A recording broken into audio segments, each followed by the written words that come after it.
Boa noite, pessoal. Bem-vindos, bem-vindas. Vamos começar a nossa sessão de perguntas e respostas sobre o nosso tema de segunda-feira, que foi o quarto ano.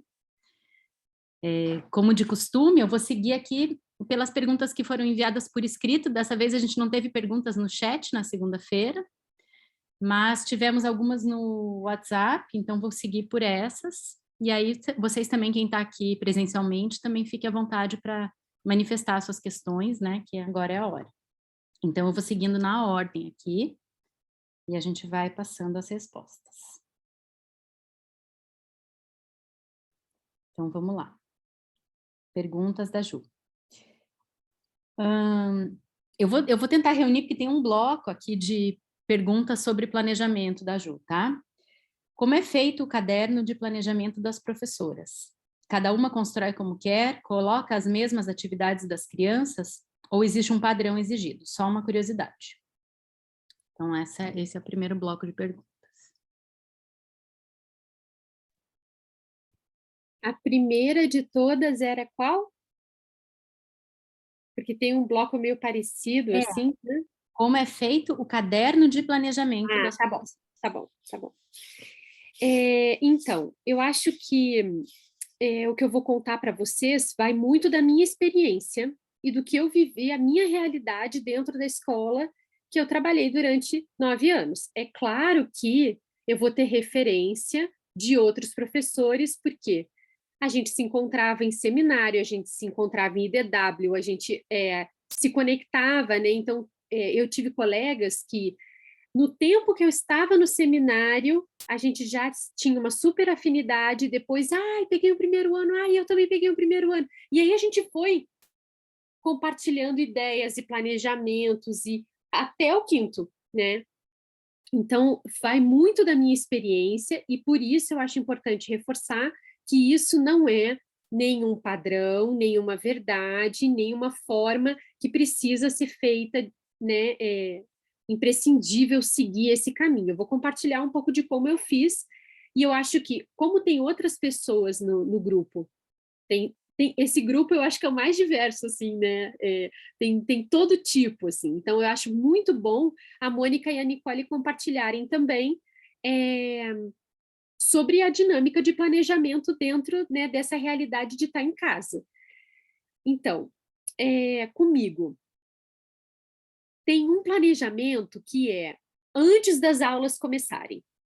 Então, antes das aulas começarem, quando a gente ainda está lá nas férias, cada professor vai e organiza o seu ano inteiro.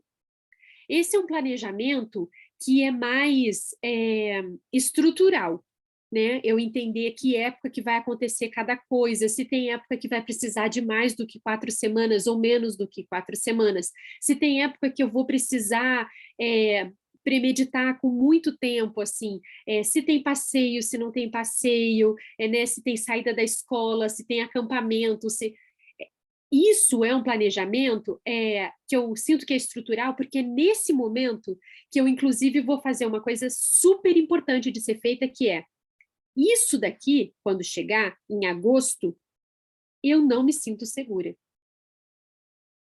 E eu não posso deixar para estudar isso em julho.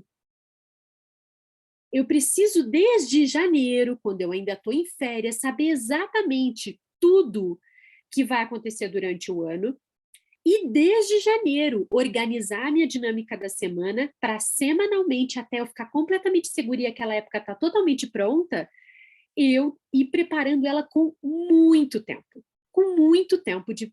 Então, já aconteceu em outubro de um ano, eu já estar preparando esboço de lousa, o caderno, o que desenhos que iam chegar no caderno, de uma época do outro ano. Então, é um nível de organização. Aí, é claro que vai ter gente que vai pensar assim, nossa, mas que horas que tu dorme, que horas que tu cuida das crianças, que horas que, né, mas é isso, a gente, desde a primeira aula eu estou contando isso para vocês, né, esse é um caminho que é muito mais exigente, porque se a gente for pensar que na maior parte, né, da realidade que não é não Waldorf, né? Mesmo que seja outras pedagogias, não precisa pensar que é só a tradicional que faz desse jeito. Tem outras estratégias pedagógicas que seguem esse exemplo. tu cuida de um ano. E mudam as crianças, não muda o teu planejamento e todo o teu estudo e tudo que você domina, mudam as crianças. Então, tu vai repetir, repetir, repetir, repetir, repetir, e aí pode acontecer de né, cair numa turma, de repente, que não seja a turma que tu tem mais facilidade, mas depois de repetir tantas vezes, é claro que tu vai ficar super habilidoso com aquele conteúdo. Dentro de um planejamento Waldorf, onde o professor de classe ou a família que está escolhendo esse molde, homeschooling, e todo ano tem que mudar tudo, é muito exigente nesse âmbito do planejamento. Muito, muito. Então, repertório, planejamento, a organização dos cadernos, é uma coisa que, assim, nunca dorme. Nunca, nunca, não existe essa possibilidade. Ah, vamos viajar, vamos aproveitar esse feriado.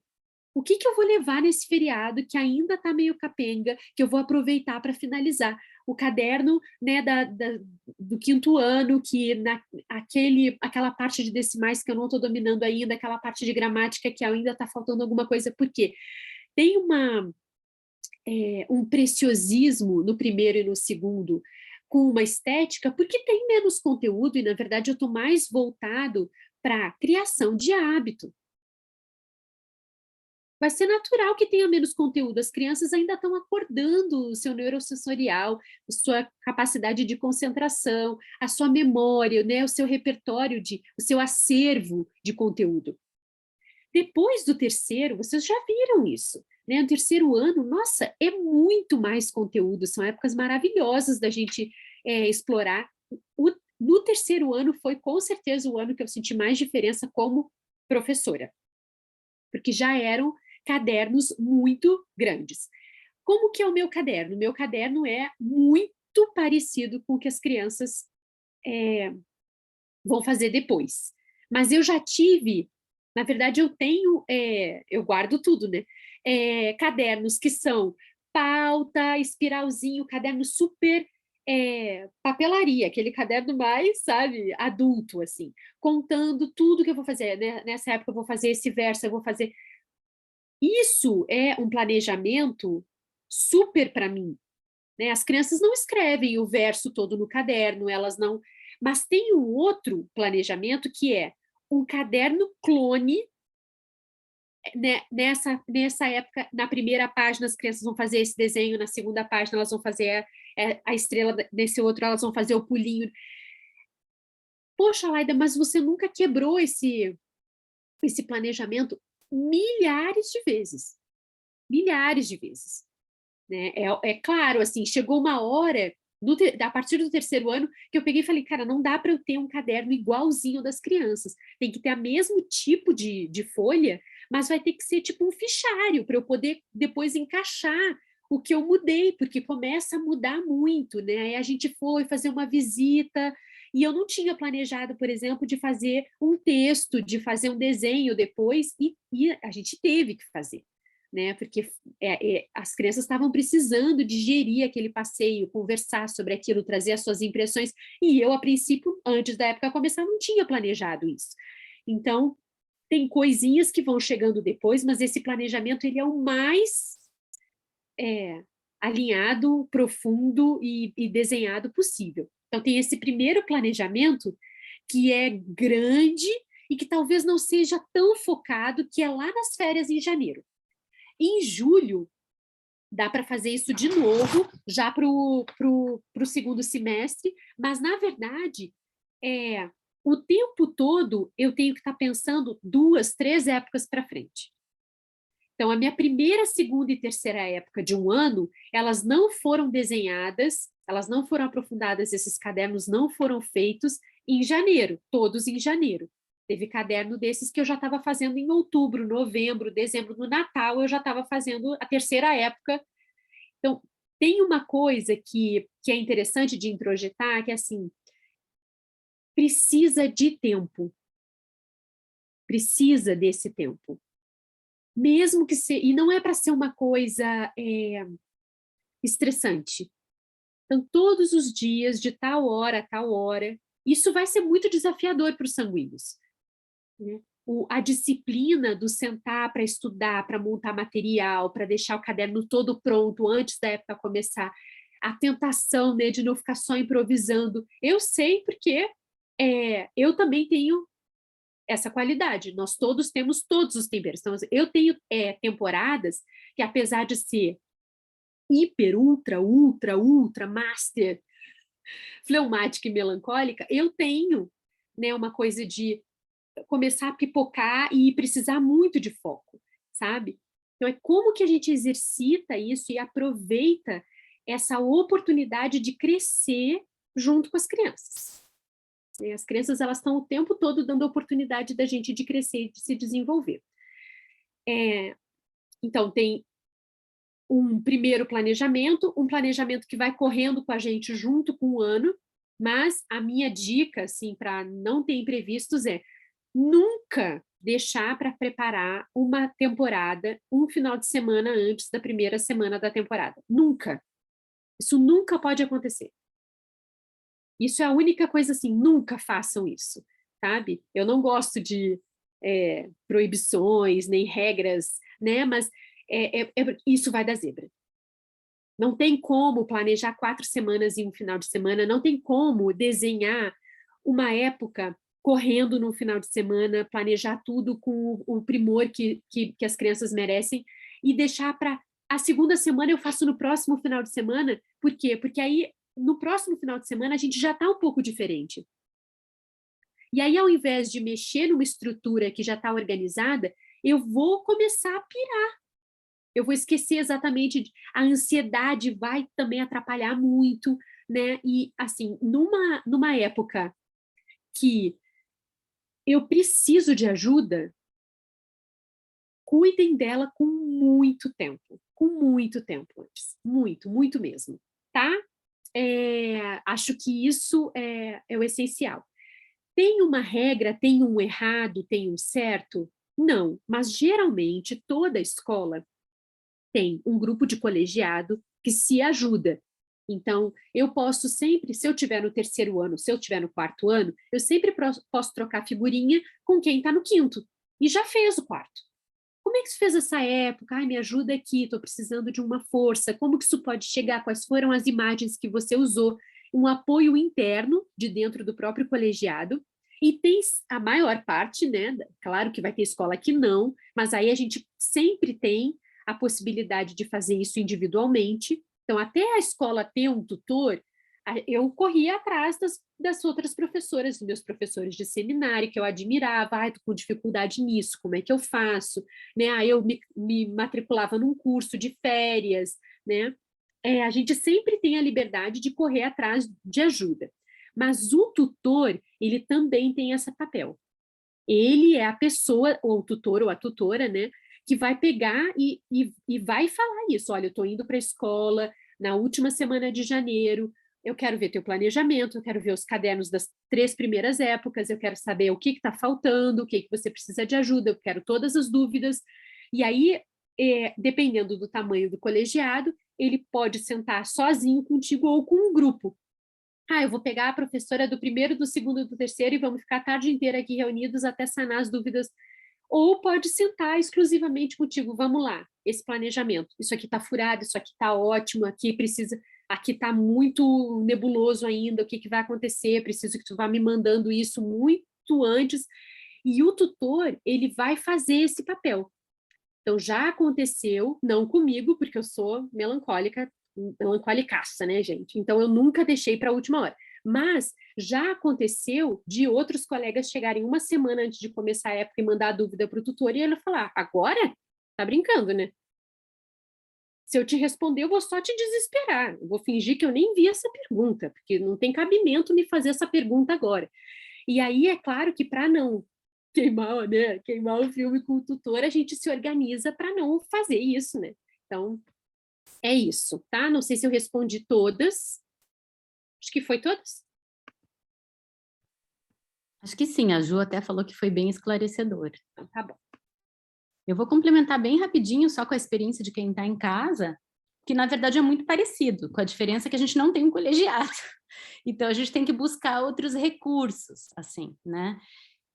Eu costumo, para mim, outubro é minha meta de início também. Dependendo do ano, até setembro. Agora que eu estou com uma criança nas classes de Fundamental 2, o ano que vem eu estou indo para o 8º ano com ela e vou ter uma outra no 6º, tem muito mais conteúdo. E muita coisa mais para aprender. Então, quanto antes começar, melhor. E aí o começo, para mim, pelo menos, é assim, desde pegar as palestras do Steiner e reler, desde pegar os livros, sabe, todo aquele compêndio de teoria, de mergulho no conteúdo mesmo, de tentar juntar o conteúdo com a antroposofia, porque isso é uma dificuldade que a gente pode ter às vezes, porque muito conteúdo chega a partir da ótica da antroposofia, que é diferente do que a gente está acostumado. Por exemplo, eu preparar uma época de física ou de química do 7º ano é extremamente diferente de uma época de física ou química da escola convencional. Então, eu tenho que compreender como é que a antroposofia enxerga isso, a questão dos fenômenos, né, da prática e tudo, para poder levar para a criança dessa forma. E não simplesmente, a refração, né, a ótica, né, a física da refração. Não é só isso. Então, acho que, para mim, começa sempre por aí, em outubro. Sempre começa pela criança mais velha, que foi um ano que eu nunca fiz. Por exemplo, ano que vem eu tenho um 6º ano também, mas eu já fiz 6º ano. Eu tenho um 4º ano também, que eu estou fazendo pela 3ª vez ano que vem. Eu tenho um 2º ano que eu estou fazendo pela 4ª vez. Então, é claro que esses, eu já tenho até os meus cadernos prontos, apesar que cada criança é uma. Então, tem muitas adaptações, mas eu, pelo menos, já tenho o conteúdo mais vivo dentro. Então, dou sempre prioridade para a criança mais velha, porque é uma coisa que é totalmente nova para mim. E a minha vida é estudar. Isso eu já botei lá no grupo de mentoria, a gente conversa muito sobre isso. A gente tem que entrar não só na disciplina e no hábito, mas é numa dinâmica de ser eternamente estudante, assim, de estar sempre lendo, de estar sempre estudando, de estar sempre fazendo curso, de estar sempre de olho num livro novo, de participar das lives, das palestras, dos eventos. Então, eu acho que isso é uma coisa que faz parte da vida de domingo a domingo, assim. E assim, para quem tem casa, eu vejo que é muito positivo, porque é uma dinâmica que as crianças também vivenciam. Eles estão o tempo inteiro me vendo aqui, cheio de caderno, cheio de livros, não sei o quê, e eu tô assistindo aula.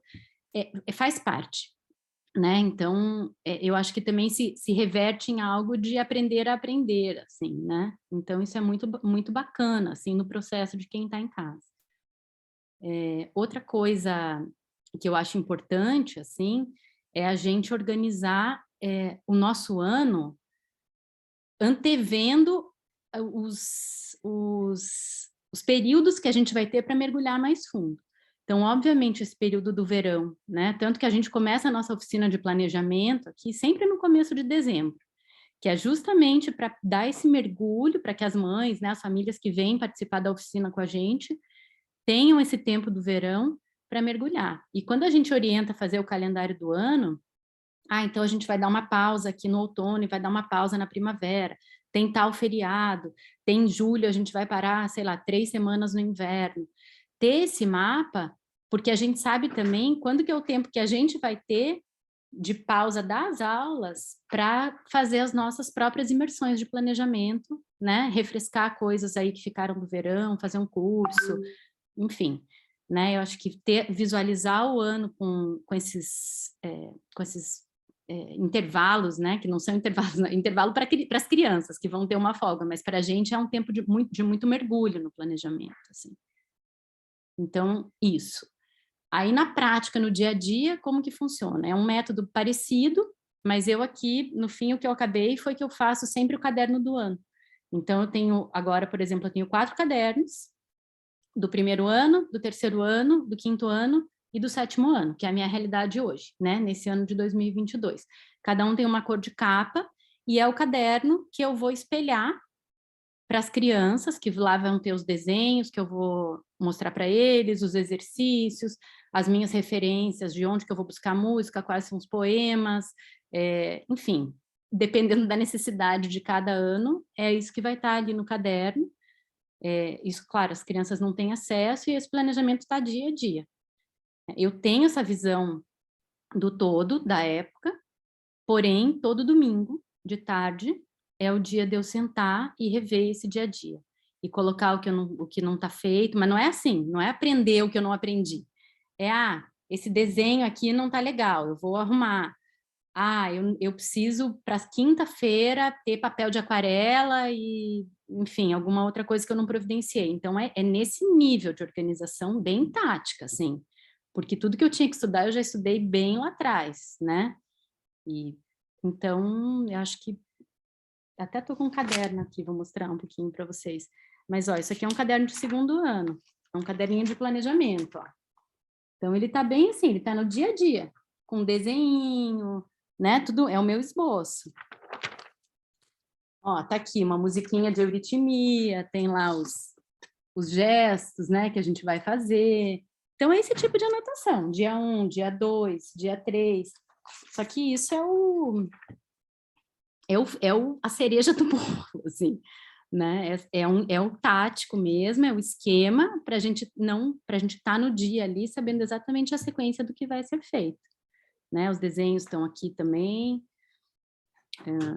Então, esse é o método que eu acho que cada um vai desenvolver o seu de acordo com a sua realidade, né? Mas é assim que eu costumo tratar. E se a gente se acostuma, né, a estar sempre com calma, indo na frente, eu acho que quando chega um pouco mais perto, a gente já conseguiu se localizar melhor. Então, eu estou lá no primeiro ano. Eu tive o privilégio de me preparar para um primeiro ano sendo auxiliar de um jardim de infância. Então, eu era professora de música do fundamental, eu dava aula de flauta para as turmas de fundamental, mas eu ficava quase o tempo todo ali só como uma auxiliar, era limpeza e tal. O Nonozinho tinha 2 anos, então para mim era muito interessante eu estar fazendo uma coisa, sabe, bem braçal para ficar ali de olho, né, em como ele estava se integrando e tal. Então, eu fiz o processo seletivo para o primeiro ano em agosto e eu tive até dezembro para preparar todo o primeiro ano com muita tranquilidade. Quando eu comecei o primeiro ano, eu sabia, assim, como ia ser o portal, como ia ser a primeira época inteira, aonde eu precisava chegar, eu tinha vários esboços de lousa pronto. E aí, durante o primeiro ano, eu já estava me preparando para o segundo. Já estava estudando, selecionando fábulas, já estava estudando e selecionando histórias de santos, já estava decorando o verso da Ruth Salles de 41 estrofes da Gotinha d'Água, já estava me preparando para o segundo ano.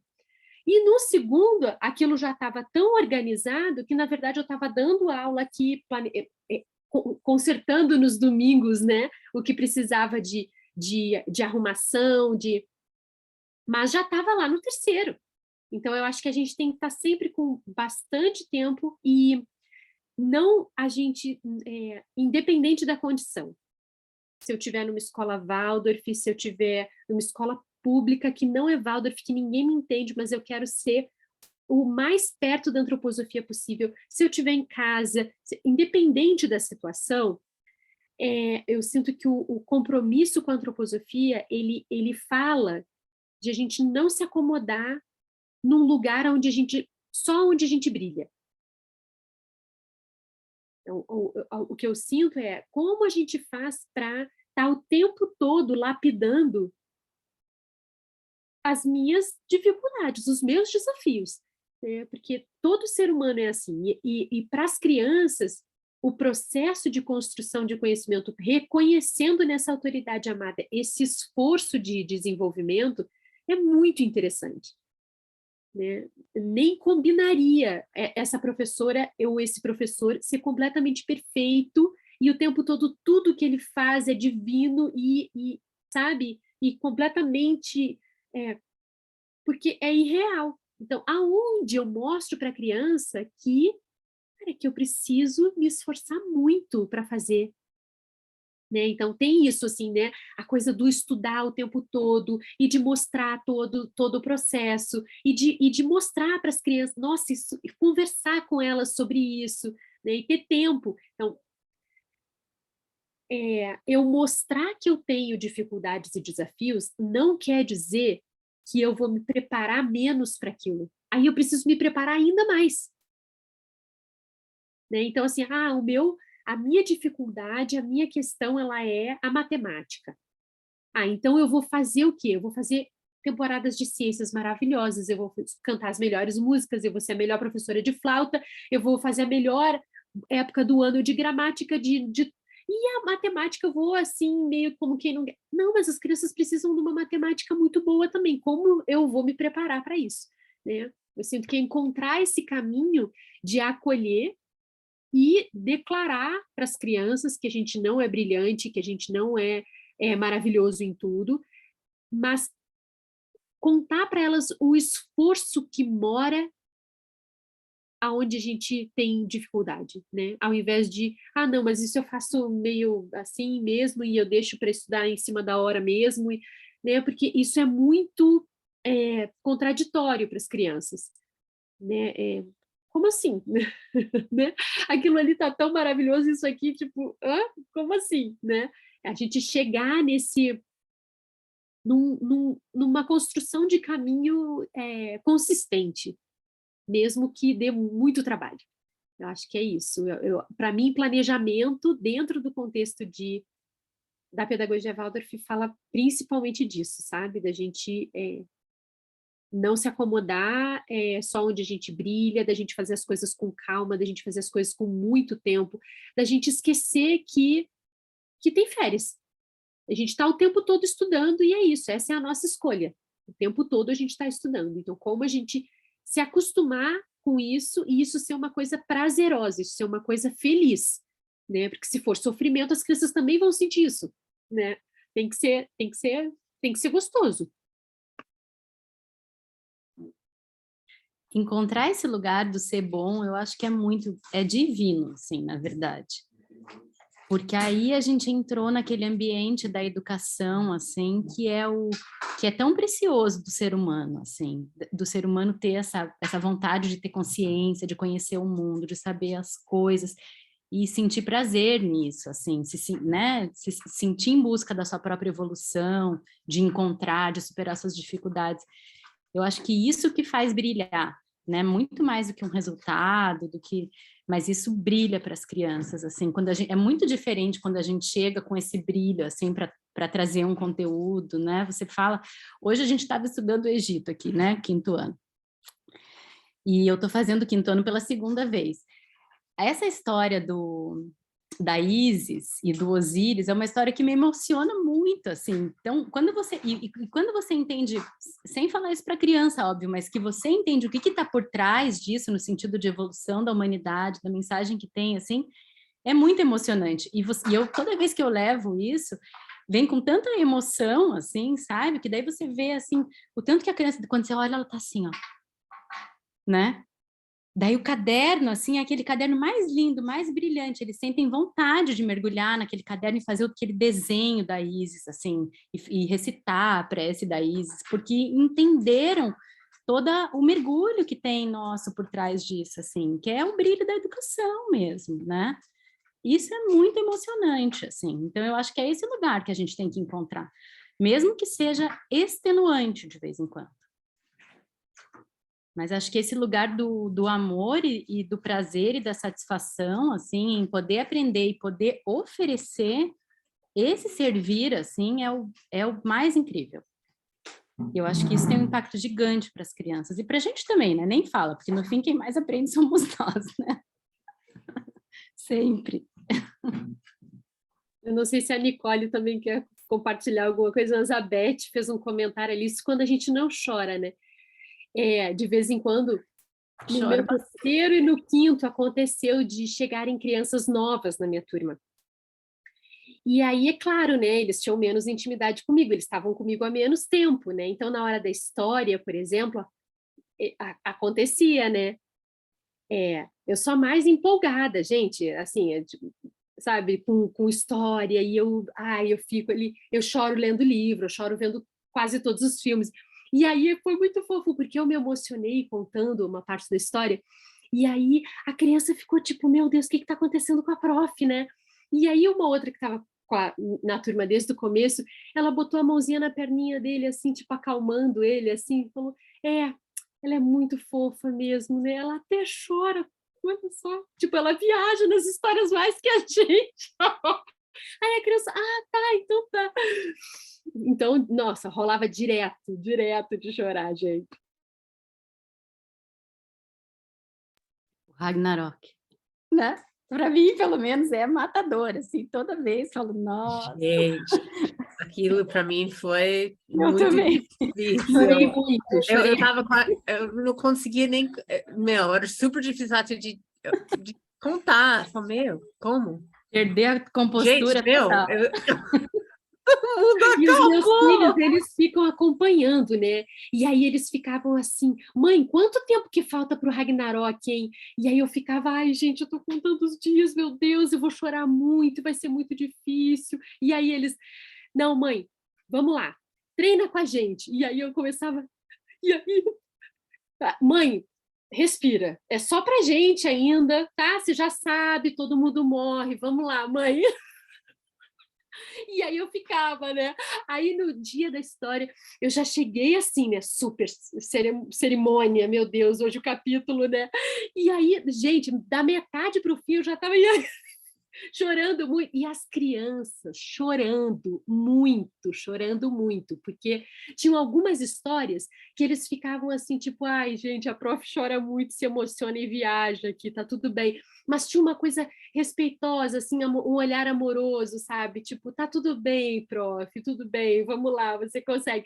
Com o Ragnarok era tipo, sabe? Porque eu estava tão mergulhada naquilo que eu não tinha como, sabe? É incrível. E outra que eu sempre chorava eram as histórias de advento. Meu Deus, as histórias de advento. Assim, eu tenho que levar até um lencinho para a escola, que eu choro muito. Mas acho que essa história do sentir é importante, assim, porque a gente tem que buscar esse sentir em tudo, até na matemática, né? Às vezes não vai ser uma emoção que a gente vai chorar na matemática, assim, mas é o humor, né? Às vezes é algo que vem com humor, é a brincadeira, é o desafio, né? Que dá aquela coisa de você se envolver tanto naquilo, se sentir tão desafiado que dá até um friozinho na barriga, assim, sabe?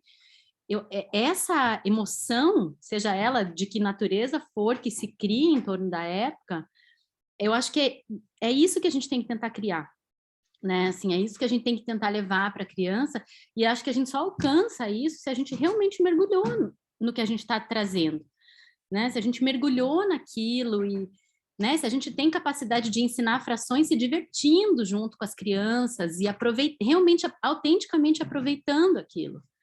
Porque aí essa diversão, essa alegria, é isso que vai estar permeando todo o estudo mesmo que sejam frações, não precisa ser uma história. Eu acho que procurar isso, assim, isso é a vivência do belo no segundo setênio, isso que é ensinar pelo sentimento, que a gente, né, tá falando desde o começo. Então, é pertinente falar sobre isso, acho que nesse aspecto, assim, a busca tem que ser essa. E a gente só consegue se a gente está vivendo isso dentro da gente, né? Assim, se a gente está realmente se deu o tempo de mergulhar, de primeiro compreender e depois chegar ao ponto de se encantar com aquilo. Depois que a gente compreender, a gente se encanta com aquilo e aí a gente consegue transmitir esse encanto, né? Mas enfim, lágrimas à parte. O Steiner ele fala na arte de educação 1 que aquele bom educador, aquele bom professor de classe vai ser aquele que em todas as aulas vai conseguir levar as crianças assim a explosão do riso, ou ao gargalhar, ao se divertir muito, ao rir. E aí é claro que vai depender do tempero da criança, porque tem criança que só dá uma risadinha já é chegar nesse lugar, e tem criança que vai sacudir a barriga, né? Mas é deixar a criança muito feliz, emocionada, num sentido de contagiante, né? Num sentido contagiado, assim, emocionado para o feliz, e vai levar ela às lágrimas, conduzindo ela não para um lugar de tristeza, mas para um lugar de se emocionar com alguma coisa, né? Mesmo que seja com a reação dele mesmo. Então, a gente ter essa expectativa de uma entrega tão verdadeira que a gente consiga proporcionar isso, e a gente só vai fazer isso se a gente estiver nesse lugar. né? Se a gente estiver num lugar assim, eu gosto muito da imagem da praia, né? Mas se a gente estiver na areia, se a gente não mergulhou na água, a gente não tem como contar para as crianças sobre o mar. A gente só pode falar para as crianças que o mar é muito gostoso se a gente estiver se deliciando dentro d'água. Então não faz sentido eu estar falando do mar, né? Então eu sinto isso, essa imagem em relação aos conteúdos também, né? Principalmente em relação aos conteúdos, em relação às histórias. Eu estou mergulhada dentro dessa história, estou mergulhada dentro desse conteúdo, né? E a imagem do mar, ela é muito oportuna em relação à matemática, porque às vezes a gente olha para o mar e pensa, nossa, que lindo, nossa, deve estar muito gostoso, mas, ai, deve estar muito gelado, ou, nossa, mas eu vou levar um caixote, porque está muito forte essa onda, e aí eu quero entrar, mas eu não consigo. E isso a gente vai passar para a criança. Como como um medo, como se ela pudesse sentir um cheiro daquilo, sabe?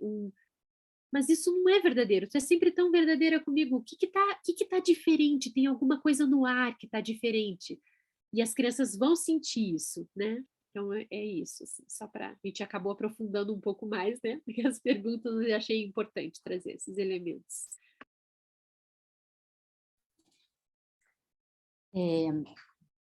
Tem mais uma curiosidade da Ju aqui, que não é exclusiva da matemática, acho que a gente podia também passar, né, assim, por isso brevemente, porque é bem fácil de explicar, para a gente cair na matemática mesmo, né?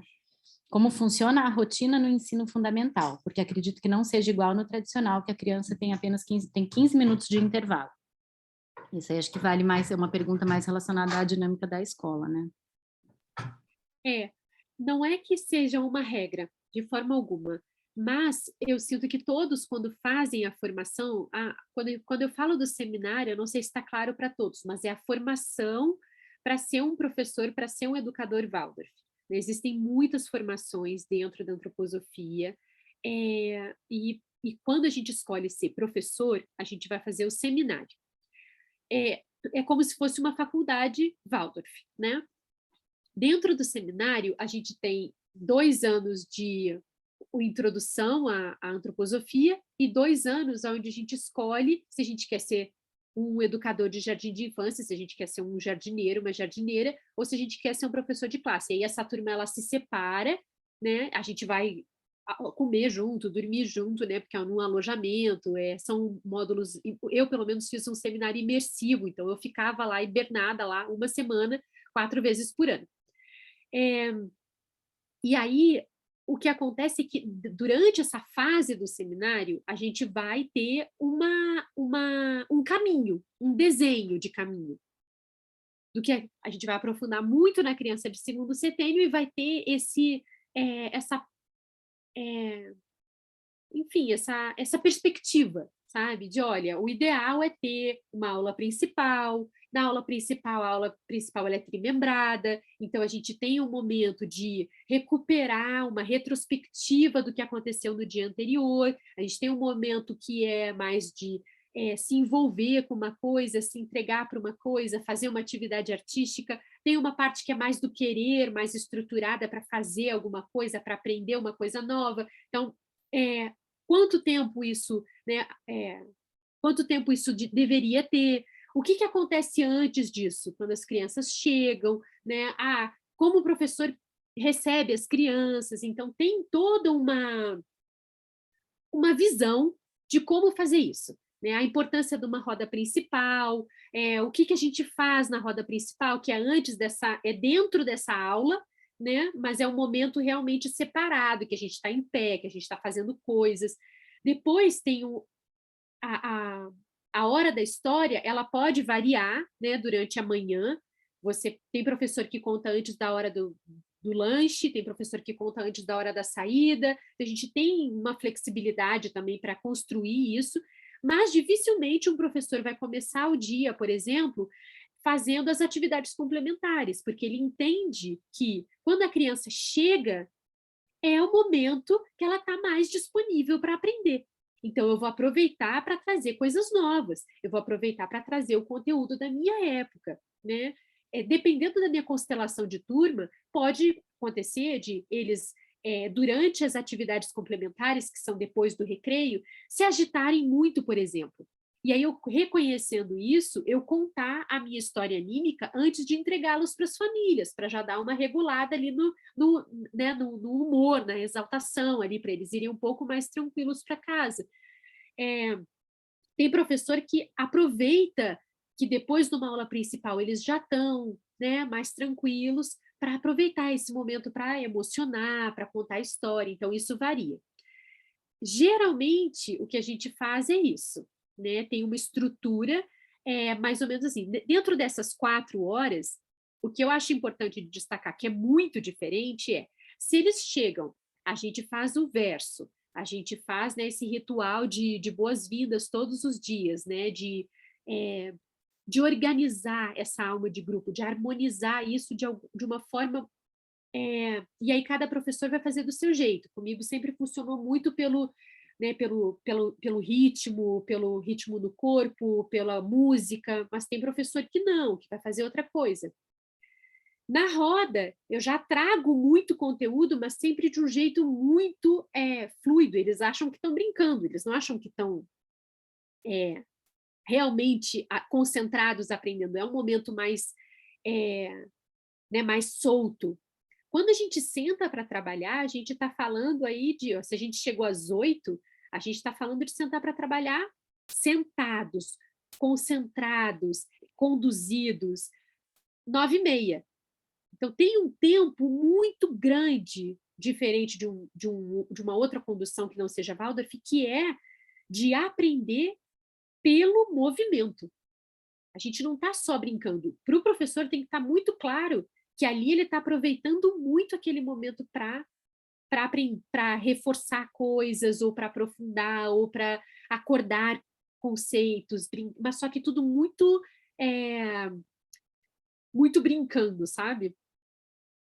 Então, tem isso. Depois, na hora da pausa, geralmente são 20 minutos, meia hora, ninguém vai soltar as crianças para brincar só durante 15 minutos, de jeito nenhum, assim, nunca vi, pelo menos em todas as escolas Waldorf que eu já fui fazer estágio, que eu já fui fazer curso, que eu já fui dar apoio. Depois da pausa, quando a gente retorna, tem professor que consegue dar 3 aulas complementares e tem professor que consegue dar 2. Eu sempre preferi dar 2 um pouco maiores do que dar 3 correndo, porque para mim era correndo. Eu não conseguia, eu até tentei ajustar, mas não fluía. Então, eu dava 2 aulas complementares. O que são as aulas complementares? Os trabalhos manuais, a aula de flauta, a aula de aquarela, uma proposta de desenho dirigido ou de desenho de formas. Depois, né, do 3º ano, já podem chegar outros instrumentos além da flauta. Tem escola que pode proporcionar também, sei lá, uma marcenaria, dependendo do ano que as crianças estão, vão chegando outros, né?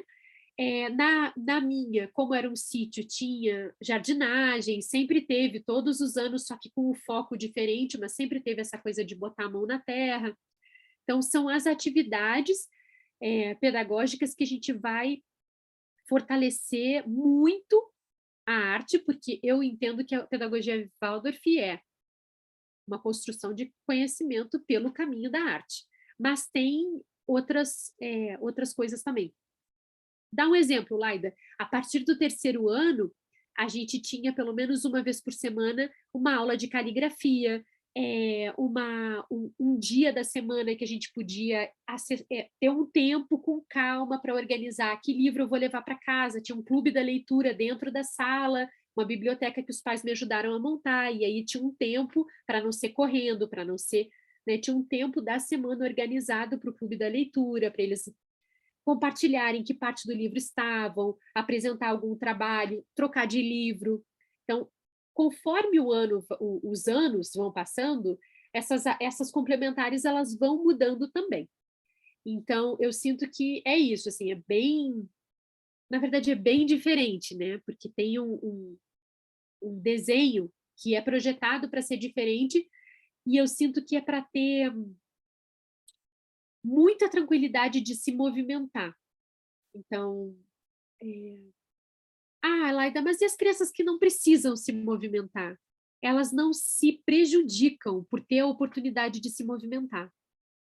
Mas tem criança que mora em apartamento, os pais trabalham no computador ou trabalham o dia inteiro fora e a criança fica muito limitada de tempo. Então, uma escola como essa, ela vai ter uma respiração, né? Uma oportunidade para eu aprender realmente me movimentando. Eu sinto que isso é bem diferente, assim. Então, vamos lá. A Ana colocou assim, eu gostaria de entender melhor sobre MMC e MDC. Sou mãe educadora e, sinceramente, eu não consigo entender sobre eles. Já busquei aulas no YouTube, mas gostaria de entender sobre seu olhar, Laida. A primeira época aqui fluiu bem. Comemos, pulamos frações, cantamos tabuadas. Tudo divertido. Só que quando entramos na segunda época, desandou. A mentoria compartilhou, mas ainda não consegui entender. Parece tosco, mas não sou professora e matemática é uma matéria que estou aprendendo junto com meu filho e ainda não fez sentido a MMC, MDC e as duas últimas épocas ainda está nublado para mim. Meu grito de socorro foi exatamente para ter uma aula de matemática Waldorf para mim. Então, vamos por partes. A primeira coisa é, lembra que na aula do 4º ano eu falei isso, assim, primeiro eu preciso entender como adulto. Então, não precisa ter uma estética Waldorf. Eu preciso entender primeiro o conteúdo, tá? Isso é a primeira coisa. Assistindo um vídeo de YouTube, é muito possível que a tua dificuldade, Ana, e aí tu pode me corrigir porque eu acho que tu está na aula, a tua dificuldade, ela pode ser aonde isso mora no 4º ano. Porque quando a gente assiste um vídeo de YouTube, o que acontece é que eles dão exemplos de problemas de vestibular, completamente diferentes da realidade que a gente está aplicando com as crianças no 4º ano. Primeira coisa. Então, fica uma coisa descombinada. Né? Eu preciso ensinar isso para o meu filho, mas os exemplos que eu tenho não são de coisas que precisam chegar para ele agora. Então, eu acho que tem uma coisa que é, quando eu entendo de verdade o currículo do ano que for, né? No 4º ano eu preciso ensinar as crianças a contar até os 5.000, eu preciso que as crianças saibam as tabuadas até o 20, eu preciso que as crianças façam muito cálculo mental, eu preciso ensinar a multiplicação com 2 dígitos, eu preciso ensinar a divisão com... Eu pego tudo aquilo, meu Deus do céu, vou ficar só na matemática, lascou, né? Que assim, é muita coisa, quando a gente olha assim, é muita coisa. Só que, na verdade, eu sinto que a primeira acalmada que a gente tem que dar é quase tudo que está ali para te contar assim, ó, lembra o que você fez no 2º e no 3º ano? Agora, vamos dar só mais uma complicadinha? Esse só mais uma complicadinha, aquela referência é só uma referência. Isso é muito importante da gente entender como educador. Por quê? Porque vai ter professor que vai ensinar os alunos até o 10.000. E vai ter professor que, peraí, se eu ensinar ele até os 5.000, ele entender a lógica do crescimento aqui, eu não preciso ficar gastando tanta energia com isso. Não, mas eu preciso de muito tempo para a conta de multiplicação passar de 1 dígito para 2. Opa, isso aqui eu vou precisar de tempo, porque a minha constelação de crianças, eu estou percebendo que, apesar de ser boa na tabuada, vai precisar exercitar isso. Como que eu vou criar experiência antes de regra? Essa é a regra. Se tem uma regra, a regra é essa. Eu preciso entender, mas depois eu preciso criar um caminho. Eu não preciso criar uma estética, eu preciso criar um caminho. A estética, ela faz parte desse caminho, né? Então, eu tornar bonito é uma parte. A outra parte é como eu torno isso experiência, vivência, porque a criança ela vai aprender pela vivência. Então, o MMC e o MDC, eles têm a ver com isso. Em que momento, tá? Em que momento eu estou ali nas frações? Aí foi tudo bem. E aí, de repente, eu tenho um desafio. Por que eu preciso ensinar para as crianças isso? Então, o que eu acho que está faltando não é vídeo de YouTube. O que eu acho que está faltando para ti, e aí tu pode super me corrigir, assim, mas eu acho que está faltando que horas isso entra aqui. Para que eu preciso ensinar isso aqui?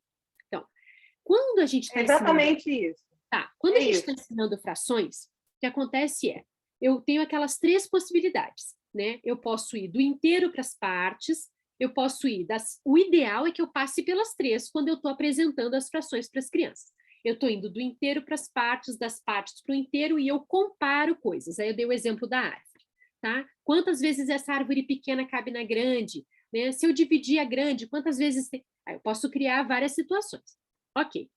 Isso eu tenho como criar experiência. Eu vou pegar a comida, eu vou trazer para dentro da sala, eu vou trazer disquinhos, quadradinhos, tá? Depois disso, eu vou ensinar para a criança que, assim como lá no mundo dos números que não são fracionados, que não são divididos, e agora eles já entenderam que aquilo ali é uma representação de uma divisão. Eu posso somar isso. Ah, prof, me dá um exemplo. Aí você vai contar para a criança. Olha, se eu tenho uma barra de chocolate, tá? A minha barra de chocolate tem 8 partes. Eu dou uma parte para Maria e 3 partes para Marina. Aí aí a gente pode perguntar para a criança: como que eu sei quanto que elas comeram do meu chocolate? Eu não represento a parte da Maria com 1, eu represento com 1/8. A parte que ela comeu e a parte do todo. E a parte da Marina também. Qual é a parte da Marina que ela comeu? 3, mas ela não comeu 3 solto no espaço. Ela comeu 3 de 8. Se eu somo essas duas coisas, eu enxergo que veio do mesmo chocolate, eu entendo que as crianças, quando elas vão visualizar isso, né? Elas falam, ah, prof, elas comeram a metade da barra. Elas comeram 4 partes de 8 partes, né? Quando a gente soma tudo que elas comeram. Ok. Aí é muito legal, porque a gente já pode começar a trazer, olha que interessante, isso é equivalente. Se eu divido a barra pela metade, e aí a gente já conta para elas, olha, essas duas frações aqui, ó, elas têm uma similitude, elas conversam. Só que tem uma hora que a gente precisa contar para as crianças quando o denominador não é igual. E aí a gente já contou a gente já fez muitas no mundo concreto, com chocolate, com disquinhos, a gente já fez com denominador igual, e a gente já chegou no ponto de contar para eles que no mundo dos adultos tem uma regra. Vocês já perceberam qual é a regra? Nessa altura, se a gente fez o negócio direito, eles vão falar, olha, prof, eu acho que a regra é, quando o denominador é igual, a gente só trabalha com o numerador, a gente só repete o denominador, a gente não faz nada com ele. Eles conseguem perceber isso numa experiência, e aí pode chegar um padrão, pode chegar uma regra, tá? Quando o denominador é diferente, a gente precisa fazer eles ficarem iguais. Então, o MMC e o MDC, eles não são assim, eles não estão assim no cenário perdidos, eles são uma ferramenta para a gente chegar em algum lugar com as crianças, tá? Então, eu sinto que é essa passadinha que tá faltando, né? Para que eu uso isso? Então, eu trouxe o meu celular aqui, vamos tentar fazer uma coisa. Vamos ver se vai valer aqui. Me conta se tá boa a imagem. E eu vou fazer... A minha letra não vai ficar muito bonita. Nicole, você consegue marcar o celular da... Isso. Tá, boa. Tá, vou fazer assim, tá? Boa, então tá. Então, vamos lá. Ó, a gente tem assim, ó. O que é o MMC? Primeira coisa. O que é isso? A gente não precisa contar para as crianças, tá? A gente não precisa chegar para as crianças e aterrorizá-las com esse nome terrível, gigantesco. né? A gente não precisa virar e falar assim, isso é o mínimo múltiplo comum. A gente pode brincar, entendeu? O MMC, a gente conta assim, mas a gente não precisa se preocupar, a gente pode simplesmente sair fazendo e depois contar o nome. Eu sempre fiz assim, eu sempre fui pela brincadeira, pela experiência, pela vivência, depois chegava e falava, o nome disso, igual a gente fez lá atrás nas contas também, tá? Então aí, por exemplo, tem uma conta, sei lá, vamos fazer eu quero só ter certeza que sabe resolver, tá? Então, tem assim, ó. Eu preciso descobrir quem é o mínimo múltiplo comum entre o 15 e o MMC, tá? Só que tá muito ruim assim, peraí. Eu vou ter que virar assim. Assim melhorou, né? A luz ficou meio estourada aqui na minha cara, mas... Laira, precisa levantar o papel um pouquinho mais. Assim. Assim vai. Uhum. Tá. Então, eu preciso fazer isso entre o 15 e o 18. Tá? Eu preciso descobrir quem é o MMC do 15 e do 18. Aí pode ser que isso também seja uma dificuldade tua. Então, eu vou fazer, e aí todo mundo, quem já souber, só acompanha, e se tu emperrar em alguma parte, tu me avisa. O que eu fiz aqui foi, eu não criei uma brincadeira, tá, Ana? Com a fatoração. O que eu fiz foi aproveitar que eu tinha uma turma grande e eu apresentar essa estratégia para um grupo grande e a gente ficar fazendo todo mundo junto muito tempo. E aí o que aconteceu foi que aqueles que têm mais habilidade com a matemática, mais afinidade com a matemática, pegaram antes e me ajudavam. E aí, como a gente repetiu, para eles era uma coisa muito tipo, eu estou indo contigo, mas tinha uma coisa muito amorosa deles, assim como eu, a gente conseguir perceber quem estava olhando e estava, nossa, eu não faço a menor ideia do que está acontecendo. E aí a gente juntos, a gente ir conduzindo as coisas. Então, quando a gente coloca esse traço aqui do lado, a gente conta para as crianças. Agora vamos fatorar. Vamos dividir esses dois números por alguma coisa, por algum número, o menor possível. E aí vai acontecer de ter criança que vai falar, então tá, prof, então vamos dividir por 1. E aí você vai contar para essa criança. Quando eu divido uma coisa por uma pessoa só, ela fica com tudo. Então não acontece nada com esse número. Então isso é perda de tempo. Qual é o menor número depois do 1? Aí todo mundo consegue entender que é o 2, tá? Aí a gente pega o 2. O que acontece na fatoração é que o 15, quando eu divido por 2, ele dá um número quebrado. Ele não dá um número inteiro.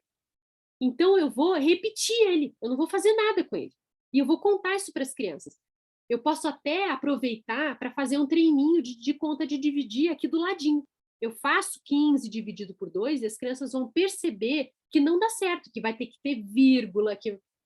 E aí, o que a gente vai fazer? A gente vai repetir o 15 e a gente vai dividir o 18, porque o 18 está na tabuada do 2, e eles conseguem reconhecer, e aí eles vão falar, agora é o 9, prof. Aí a gente coloca o 9 aqui. O 15 e o 9 não dá para dividir por 2. E aí a gente vai ter que ir para o próximo. Qual é o outro número pequenininho, maior do que o 2? Aí todas as crianças vão, é o 3, prof. Aí a gente coloca o 3 aqui, ó. E o 15 divide por 3 e o 9 divide por 3. Então, os dois vão se movimentar agora. O 15 dividido por 3 vai ficar 5 e o 9 dividido por 3 vai ser 3. Agora, ainda tem um número que dá para dividir por 3, que é o 3. Então, eu vou botar o 3 de novo, só que o 5 vai se comportar do mesmo jeito que lá em cima com o 15. Eu só vou repetir o 5, eu não posso movimentar ele, porque se eu dividir ele por 3, vai dar um número quebrado. Então, eu vou repetir o 5. E agora o 3 dividido por 3 vai dar 1. Agora eu pego o 5. E agora sim, 1 e 1. Quando eu chego no 1 e 1, que é onde eu queria chegar, eu conto para as crianças que agora aqui, ó, eu vou fazer uma barra aqui do lado e eu vou multiplicar todo mundo aqui. Eu vou fazer 2 vezes o 3 dá 6, 3 vezes o 3 dá 9, tá? Eu vou fazer toda essa multiplicação aqui, ó. E aí vai dar 90. Tudo bem? Eu posso fazer isso de outro jeito? Ai, Laide, eu tenho pavor dessa fatoração. Eu tenho muito medo, muito medo, eu tenho pavor disso, eu não quero fazer isso. Eu estou em casa com os meus filhos, eu posso ter um outro jeito? Pode, na verdade, tem outro jeito. O outro jeito é assim, ó. Múltiplos do 15. Aí a gente vai fazer 15... Era isso que eu não estava conseguindo entender, que eu via na internet. Eu falava, a tabuada do 15. Quais são os múltiplos? Quais são os múltiplos do 15? É a tabuada do 15. É o 15, é o 30, isso. É o 45, é o 60. Não, sim, isso daí eu sei essa parte. Tá. Eu só não estava conseguindo entender, era o MMC e o MDC, e quando eu via, dava tipo esse a mesma jeito aqui. Coisa, e é isso. Tá. Isso. Tá. E aí isso também daqui. tem o outro jeito. Tá, isso daqui e isso daqui é a mesma coisa. Posso falar? Pode.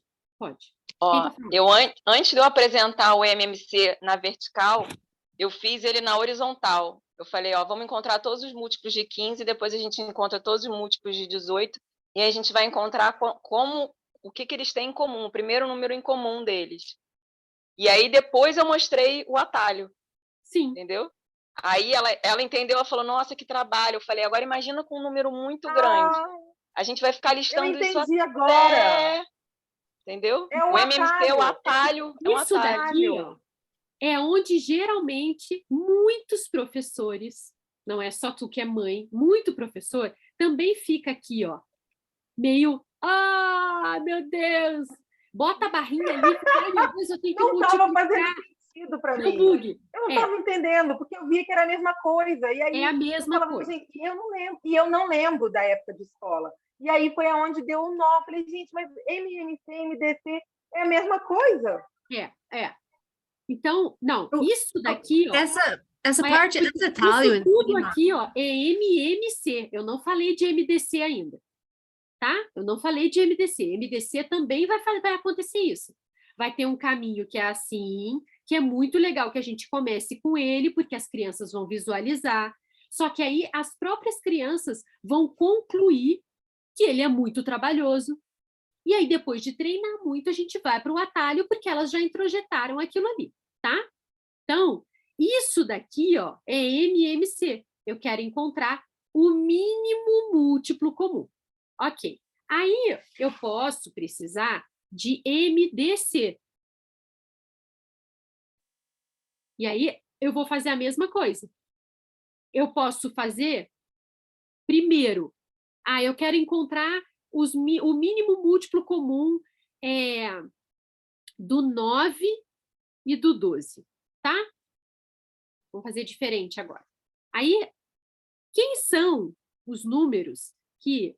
Aí, olha só que interessante. Aqui, ó, eu não estou procurando quem são os múltiplos. Ó, aqui, ó, quando eu monto, o que eu estou botando aqui, ó? A tabuada. São os múltiplos. Quem é que mora na tabuada deles? Aqui é por quem eu divido eles. Laida, isso também está falando de tabuada. Tá, mas não é a mesma coisa. Não é a mesma coisa, né? Se eu fosse pensar em múltiplo de 9, eu ia falar 9, 18, 27, 36, 45. Se eu falo por quem eu divido o 9, eu vou botar 1, 3 e 9. Acabou. Esses são os números que, se eu tenho 9, eu divido sem encrenca. E dá um resultado certinho, tá? Muito bem. E o 12? O 12 vai ser 1, 2, 3, 4, 6, 12.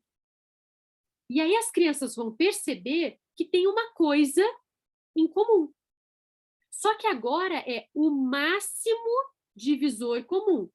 Então, pode acontecer de em algum momento ter número embaixo, em cima, que é maior, e aí a gente vai escolher esse, assim, mas a gente vai ensinar para as crianças com prática, com vivência, senão fica, né, esse caminho do...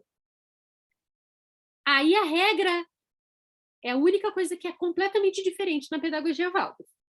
A gente só conta. Agora vocês perceberam que tem uma coisa que acontece, então a regra ela sempre chega depois, tá? Essa eu acho que é a principal diferença. Então, eles vão perceber aqui, ó, que é o 3. E aí eu posso fazer isso daquele outro jeito também. Boto um do lado do outro, com uma vírgulazinha, eu faço a barra aqui, só que aqui eu não vou ficar multiplicando todo mundo. Eu vou multiplicar só quem divide os dois. E no MDC, vocês podem ainda fazer um outro caminho, que é, eu faço só com 9, eu faço só com 12, e aí eles percebem que tem um que é igual. Igualzinho eu fiz aqui. E eu posso ir direto para esse junto também. Aí já é o atalho do atalho, né? É o atalho para cima do atalho. Muito bem. Então, eu trouxe isso porque eu fiquei... Vou só desligar um pouquinho aqui, porque eu posso afastar ele um pouco da minha cara. Eu trouxe porque podia estar acontecendo isso, né? Tá bom, agora eu entendi. Eu vou precisar disso naquela hora, mas, eu não sei fazer. Então, agora dei uma explicadinha aqui. Isso tem milhares de videozinhos de YouTube, que isso nunca vai apresentar para as crianças, mas que podem te ajudar a explicar, a entender um pouco melhor. Mas eu percebi hoje, depois que tu colocou aquela mensagem lá no grupo, eu tive essa preocupação de ir no YouTube procurar. E aí eu percebi isso. Os exemplos que eles dão, eles não são reais para a gente no 4º ano. Né? A gente não entende aquilo ali. Né? Então, eu sinto que esse talvez a diferença de estudar por aquele caminho ali. Né? A gente entende, mas talvez a gente tem que voltar. E aí, muito melhor do que YouTube, e eu sempre tive isso em casa, é a gente ter material didático em casa. A sensação que eu tenho é que o professor Waldorf, ele tem que saber tornar tudo muito bonito e uma vivência interessante que a criança ela entenda, mas ele não pode se afastar do que está acontecendo no mundo. Então, eu sempre fiz questão de comprar esses livros que são de rede pública mesmo. O que o professor que não entende nada de pedagogia Waldorf precisa ensinar as crianças no 1º ano no mundo, fora de uma escola Waldorf? Isso conversa com a minha... Isso aqui é muito além, isso aqui eu só vou apresentar no 2º ano, isso daqui eu consigo... Então, eu estou conversando com o mundo. E nesse tipo de material, vai ter uma explicação, às vezes, de matemática e de gramática, que às vezes a gente também tem, né, questões com a gramática, porque a língua portuguesa ela é muito louca, que às vezes a gente precisa de um estudo e a gente nunca vai apresentar esse livro para as crianças. E a gente nunca vai apresentar daquele jeito. A gente não vai mostrar o livro e a gente não vai apresentar daquele jeito. Por quê? Porque esse tipo de material, isso é tananã. A regra é tananã. E a gente já sabe que a criança ela não aprende pela regra. Então, aquilo dali é um material de apoio de adulto. Laida, mas eu preciso ter esse tipo de material? Não necessariamente. Mas a gente precisa, acima de tudo, acho que pior do que contar com isso é fugir da realidade. Então, poxa, eu preciso de ajuda na matemática e não tenho instrumento aqui para entender aonde eu preciso chegar. Né? E ali vai estar exatamente onde tem que chegar, né? Vai estar super ressecado, mas aí a tua tarefa ela vai ser muito mais fácil. Eu vou tornar que experiências eu posso trazer para essa época, que materiais eu posso trazer para tornar isso interessante, em que momento eu posso apresentar esse atalho ou essa regra, né? Então, assim, eu sinto que de alguma forma isso para mim funciona melhor do que YouTube. Eu nunca tinha feito isso com esse assunto, né? É isso. Era isso que eu estava precisando. Eu super sabia o que era, e até eu fiquei tipo, mas que hora que ele vai falar da fração, menino? Ele começou a dar uns problemas mirabolosos. Não tinha pé nem cabeça para mim. Eu falei, gente, tá indo isso, sabe? Assim, eu falei, não é possível. Esse mundo da internet, ele faz isso, né, Ana? Às vezes ele confunde mais do que ele esclarece. Então, fugir desse... Eu não tenho lembrança da escola. Eu não tenho lembrança disso na escola. A minha matemática toda, desde o terceiro ano, desde o ano passado, eu estou aprendendo com o Salomão, sabe? E aí, nossa, eu estou desde o ano passado já sofrendo. Eu e Natasha, a gente fica aqui sofrendo com essa matemática, principalmente do quarto ano, que já começou a ficar mais difícil, e que eu não tinha lembrança. E assim, se eu for jogar lá no vídeo, eu vou fazer igual eles, mas isso para mim não faz sentido. E aí, quando eu falei, eu preciso entender, porque isso não é nem para o meu filho, é para mim. Porque se eu for passar para ele, eu preciso passar uma coisa que faz sentido para mim. E para mim não estava fazendo sentido. Eu olhava MMC, eu falava, gente, onde que vai entrar isso? Laida, gratidão, viu? E depois, se você puder passar referência de livro, eu agradeço. Posso botar uma dúvida também? É porque eu não terminei de assistir a aula de segunda-feira. Então, eu queria saber como que você aplica isso na conta com um denominador diferente. Você já explicou isso? Eu não sei se a gente aprofundou tanto assim na segunda-feira. Talvez não, né? A gente tem uma atividade que eu posso passar mostrando isso, né? Não, e tem aquele exemplo do jardim, não sei se vocês lembram, que no fim da aula teve uma atividade não só de conta com denominador diferente, que era quem teve na aula na segunda viu, né? Eu queria plantar espinafre num canteiro, cenoura, quanto que era para flores e tal. Junto naquela história, a questão toda eu acho que é assim, a gente apresenta para a criança um desafio, porque até então a gente estava fazendo adição e subtração com denominadores iguais. Fácil, ela chegou nisso e ok.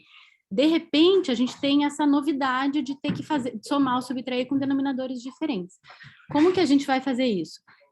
Esse caderno é um exemplo de como a gente vai chegar junto em 2 ou 3 dias até a conclusão que a forma da gente saber isso é dividir o terreno. Isso é um exemplo, tá? Não significa que precisa ser feito assim, mas é um exemplo.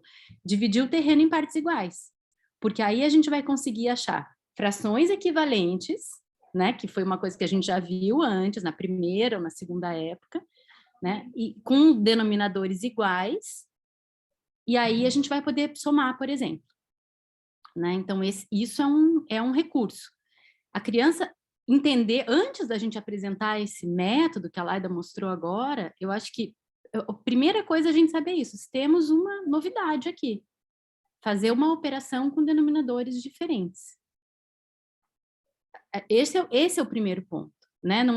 A novidade não é vamos apresentar MMC. É isso que eu acho que a gente tem que compreender. Assim, você nem vai precisar falar MMC para a criança, talvez. Ou, assim, muito, né? Mas a questão é essa. E aí você criar esse ambiente onde você vai ajudar ela a chegar à conclusão que a única forma dela conseguir fazer aquela soma, por exemplo, é se você dividir aquilo que você está dividindo em partes iguais e conseguir chegar num denominador comum, né? Que seja o mesmo para todos. E aí você vai chegar no quê? Em frações equivalentes, que é uma coisa que a gente já viu lá atrás o conceito de frações equivalentes, porque a gente já mostrou, pegando a barra de chocolate, né? Que eu pegar a metade de uma barra de chocolate é a mesma coisa que eu pegar 2/4 da barra de chocolate. Então, a criança já entendeu isso, e a gente vai tentar fazer isso, né? Antes da gente chegar no método, é compreender, então a gente vai ter que dividir tudo em partes iguais. Aí, quando eu chego em frações equivalentes, né, eu consigo começar a trazer o caminho para a criança. E, por fim, você vai chegar no método. Né? Por fim, você vai chegar no atalho. Eu acho que, só respondendo, Natasha, isso está bem no finzinho da aula de segunda, é um exemplo. Não é a única forma de fazer.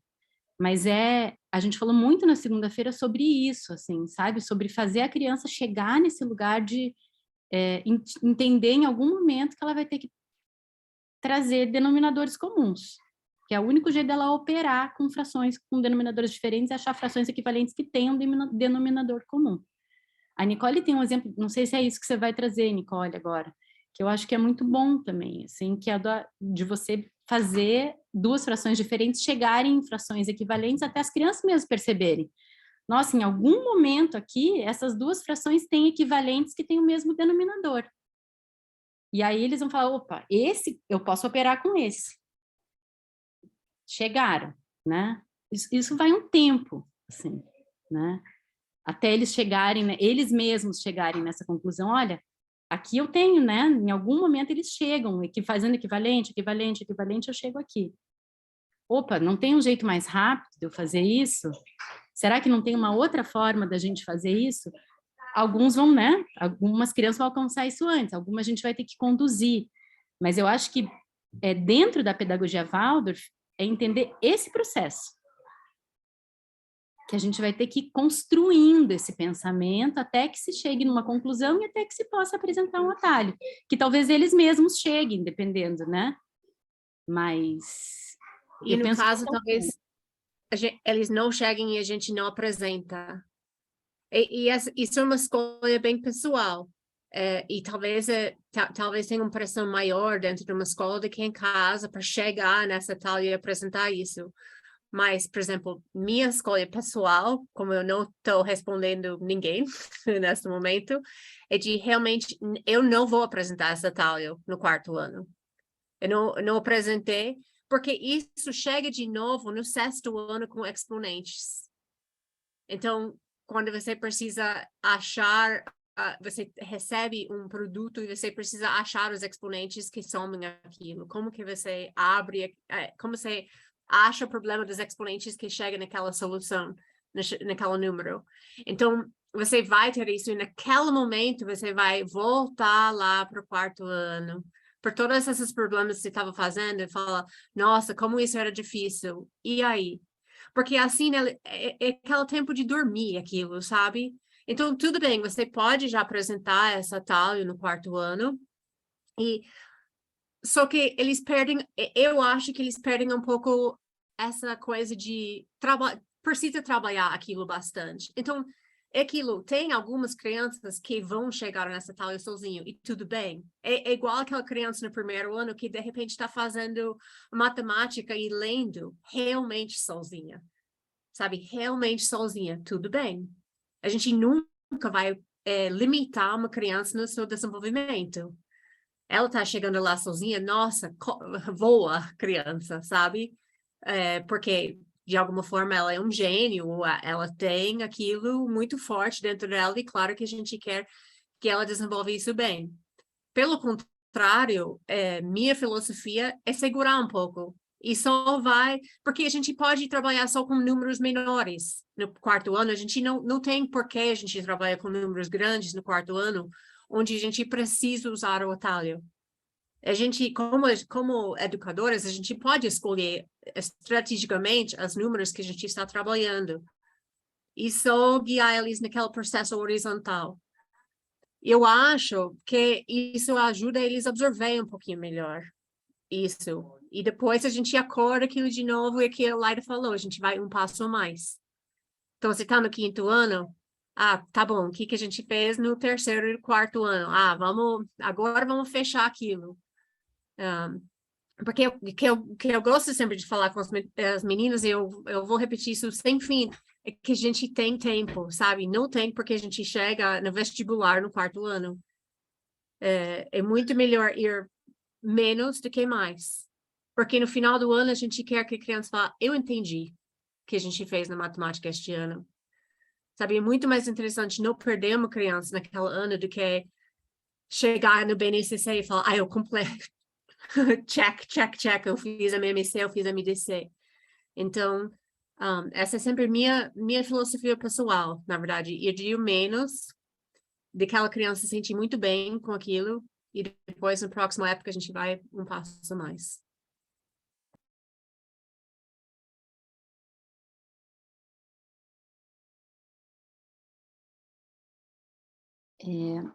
A gente pode seguir? Vocês acham que a gente pode seguir para a próxima pergunta? Então, vamos lá.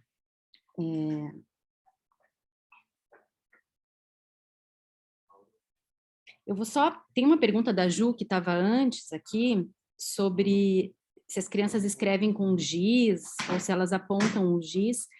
Eu vou trazer, Ju, mas se você me permite, eu vou deixá-la mais para o final, só porque a gente tem mais uma pergunta que é bem específica de matemática, e a gente está bem nesse momento aqui, para não perder. Então, a Ana falou de MMC, MDC, fração imprópria e números mistos, né? Não precisa, gente. Não precisa falar de fração imprópria e números mistos, não. O MMC e o MDC já cobriu já a parte maior. Pode pular, pode passar para as outras dúvidas. Está de boa.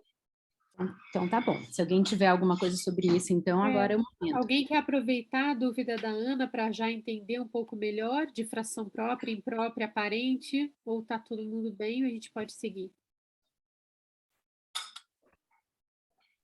Eu queria só saber se, assim, eu já expliquei essas coisas para a Rafa, mas só para anotar aqui como um método, se eu deveria ter falado sobre elas antes de tratar das operações. Elas quem? Mistas e impróprias? Os tipos de frações antes de chegar a fazer qualquer operação com ela. Porque eu ainda não entrei nas operações com a Rafa, vou entrar agora. E aí eu já expliquei para ela sobre as frações mistas e tal. Vou recordar, né, agora, quando recomeçar. E aí queria saber só se era assim mesmo, em termos de método, assim. Eu acho que se ela está entendendo e você consegue ir do concreto para o nome, do concreto para o nome, isso vai valer tanto para o... Isso é uma fração própria. Por que ela é própria? Ao invés de virar e falar, é uma fração própria porque o numerador é menor do que o denominador. Aí, ferrou. Porque aí foi muito para a cabeça de repente, sabe? Subiu tudo para a cabeça e aí a criança só vai entender aqui. Então, eu primeiro eu mostro. Eu mostro na maçã, eu mostro no chocolate, eu mostro na pizza, eu mostro nos disquinhos, que tem um determinado tipo de fração que acontece do numerador ser menor que o denominador. E eles estão percebendo isso. O todo é maior do que a parte que eu peguei ou para comer, ou que se perdeu, ou que eu estou fazendo alguma coisa. E aí, quando ela entende isso, olha, no mundo dos adultos, a gente dá um nome para isso. Então, a gente apresenta o nome depois que a criança entendeu pela vivência, pela experiência, o que era aquilo. Se está sendo assim, tanto a operação, olha, quando eu pego essa parte de chocolate e dou para Ana, essa parte de chocolate e dou para Natasha, quando eu quero juntar as duas e descobrir quanto elas comeram, eu estou indo da experiência, eu estou indo de uma vivência, eu estou indo de uma coisa concreta que ela vê, mas eu estou ensinando uma operação. Seja o nome, seja a operação, no meu entendimento, não tem uma coisa que precisa vir antes que a outra. Mas tem um jeito de ensinar que é, primeiro a gente vê e pega e até come, e depois a gente conta que aquilo tem um nome, que aquilo tem uma regra, tá? Então, eu já vi dos dois jeitos. Eu já fiz, eu sempre fiz apresentando os nomes antes das operações, mas eu já vi apresentando as operações e dizendo os nomes depois. Mas tanto um quanto o outro tinha essa coisa de vivenciar muito e depois contar o que é aquilo. Acho que essa é a única coisa importante, tá? Não tem não, eu tenho que trazer isso antes ou depois, tá? E só complementando, eu acho que faz sentido quando você está apresentando frações, Porque você vai estar fazendo exatamente aquilo, né? Quando você vai estar experienciando, como a Laida falou, você vai eventualmente montar, por exemplo, você vai partir lá 4 maçãs, cada uma em 6 pedaços. Aí você vai juntar, né? O primeiro pedaço é 1/6 da maçã, o segundo é 2/6, o terceiro é 3/6, 4/6, 5/6. Quando eu chegar nos 6/6, eu tenho um inteiro. Então, essa noção é uma noção que a gente precisa dar lá no começo, né? E quando a gente pegar a segunda maçã, eu tenho uma maçã inteira, mais 1/6 da outra, mais 2/6 da outra, mais 3/6, mais 4/6, mais 5/6, 5/6, mais 6/6. Então, eu já tenho 2 inteiros, né? E como é que a gente faz? Eu tenho já 2 inteiros, e daí da terceira maçã, mais 1/6. Então, eu já tenho 2 inteiros e 1/6. Eu formei um número misto ali, porque a gente precisa dar a noção de inteiro para a criança, né? Que 6/6 é um inteiro, é igual a um inteiro. A gente não precisa ficar, como a Laida falou isso, né? Falando, isso aqui é um número misto. Mas essa noção, ela já vai ter desde o começo, né? E que esses 12/6 são uma fração imprópria. Eu posso ter 12/6? Pode. O numerador é bem maior que o denominador. Mas isso pode ser uma fração também. Ela se chama fração imprópria no mundo dos adultos, do jeito que você for trazer isso. Se quiser escrever no caderno, se ainda não quiser. Mas eu acho que quando a gente está apresentando essa noção do todo para as partes, das partes para o todo, é super importante e nos leva naturalmente a números mistos e a frações impróprias. Talvez a maior superação da nossa própria memória, né? Porque a nossa criança, possivelmente de muitos adultos dessa turma, é uma memória que fala assim para a gente, ó, tem que contar o nome, tem que contar a regra. Por quê? Porque a nossa criança, ela aprendeu assim. Muitas vezes ela desaprendeu ou ela criou vários traumas, mas foi assim que aconteceu, né? Chegou um professor e falou, hoje vamos ver o que é uma fração imprópria. E aí ele bota lá no quadro, e aí você fica, Por quê? Porque você não tocou, você não, né, não, é só um monte de regra. E aí, dependendo da criança, se ela tiver uma boa capacidade de abstração, ela vai. Isso tem um preço. Ela vai junto com o professor, mas isso também tem um preço. E tem as outras que não têm uma boa capacidade de abstração. Isso a gente nem está falando de temperamento, isso a gente está falando de tipo constitucional. Ela não tem uma boa capacidade de abstração, ela é do concreto. Essa não aprende nada. E se ela for pobre em fantasia, ela também não guarda nada, porque ela não tem o que guardar. E aí ela só vai ter trauma depois. Agora eu sinto que para a gente construir uma outra possibilidade com os nossos alunos e com os nossos filhos, é uma reinvenção para a gente mesmo, que é como eu torno essa regra a coisa menos importante. O atalho é lá na frente, isso é o menos importante. Como que eu construo um caminho que a criança mesmo descubra a regra? Como que eu crio um caminho tão interessante que quando eu apresentar a regra, ela esteja totalmente clara e não precise de nenhuma explicação, seja só uma constatação. Eu sinto que isso é muito diferente do que a gente viveu, ou a maior parte de nós viveu, né? Porque a gente foi fadado a uma coisa de uma apresentação de nomes, era só nomenclatura e regras e não tinha a vivência, não tinha a experiência, né? E eu sinto que a terceira coisa, para a gente, a essa altura do curso, acho que isso já está muito claro, para quem está na mentoria com as meninas deve estar claro, para quem está em escola Waldorf está claro também, mas eu acho importante reforçar, que é, a gente aprende pela cabeça, pelo coração e pelas pernas. Então, de alguma forma, o pernas e mãos é essa coisa de levar uma melancia para dentro da sala e trazer o chocolate e a pizza e dividir entre todo mundo e a gente comer junto, isso é muito gostoso. Isso é o corpo guardando uma vivência, guardando uma experiência. Tem uma passada também que ela é do sentimento. O quanto aquilo foi engraçado, o quanto aquilo foi divertido, o quanto tinha de beleza naquela lousa que a prof fez das frações, da apresentação dela daquele conteúdo, das músicas e os versos que ela trouxe, como ela me cativou pelo sentimento. E tem a outra parte que é, agora vamos cálculo mental e conversar e sistematizar e elaborar e construir junto isso e ir chegando num lugar. Então, é bem importante em cada conteúdo novo a gente ir pensando como que eu estou trazendo isso desses 3 jeitos.